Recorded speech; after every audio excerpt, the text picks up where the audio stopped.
എന്താണ് മനാഫിന് കിട്ടിയ വിവരം? അത് ഇപ്പൊ ഒരു 3/4 മണിക്കൂർ മുന്നേ മത്സ്യത്തൊഴിലാളികളാണ് വിളിച്ചു പറഞ്ഞത്. ഇങ്ങനൊരു കടലിലൊരു മൃതദേഹം ഒഴുകി നടക്കുന്നുണ്ട്. പിന്നെ പുരുഷനാണ് ആള്. പിന്നെ കാൽമേല് ഒരു നെറ്റ് കുടുങ്ങി കിടക്കുന്നുണ്ട്.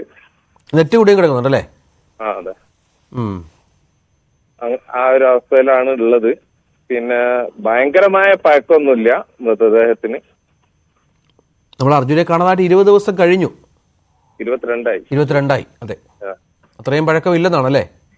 അത്ര പഴക്കം അത് ക്ലിയർ. അതിന്റെ പഴക്കമൊന്നും അതിനെ പറ്റി എനിക്ക് കൂടുതൽ അറിയില്ല. ഒരു മൃതദേഹം ഇങ്ങനെ ഒഴുകുണ്ട് കടലില്.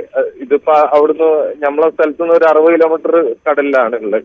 60 കിലോമീറ്റർ അകലെയാണോ? 60 കിലോമീറ്റർ അകലെയാണല്ലേ?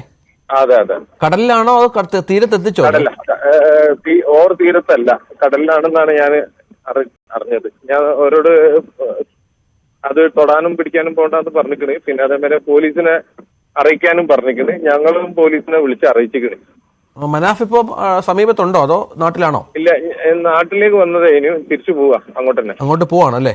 അതെ, അങ്ങോട്ട് തന്നെ പോവാ. അപ്പൊ ഇത്രയാണ് വിവരങ്ങൾ ലഭ്യമായിരിക്കുന്നത്. വലിയ പഴക്കമില്ല, പുരുഷന്റെ മൃതദേഹമാണ്, കടലിലാണുള്ളത്, 60 കിലോമീറ്റർ അകലെയാണ്, അത്രയാണല്ലേ? അതെ അതെ അതെ അതെ സാർ. ശരി. നന്ദി മനാഫ്. ലോറിയുടെ മനാഫാണ് പ്രതികരിച്ചത്. ഏതായാലും ദൂരം കൂടുതലുണ്ട്. അപ്പോൾ ഈ മനാഫ് പറയുന്നതനുസരിച്ചാണെങ്കിൽ വലിയ പഴക്കമില്ല എന്നുള്ള ഒരു രീതിയിലാണ് കാര്യങ്ങളെങ്കിൽ മത്സ്യത്തൊഴിലാളിയെ ഒരാളെ അവിടെ കാണാനുണ്ട് എന്നുള്ള വിവരവും ഉണ്ടോ? അവിടെ ബൈജു ഉണ്ടോ?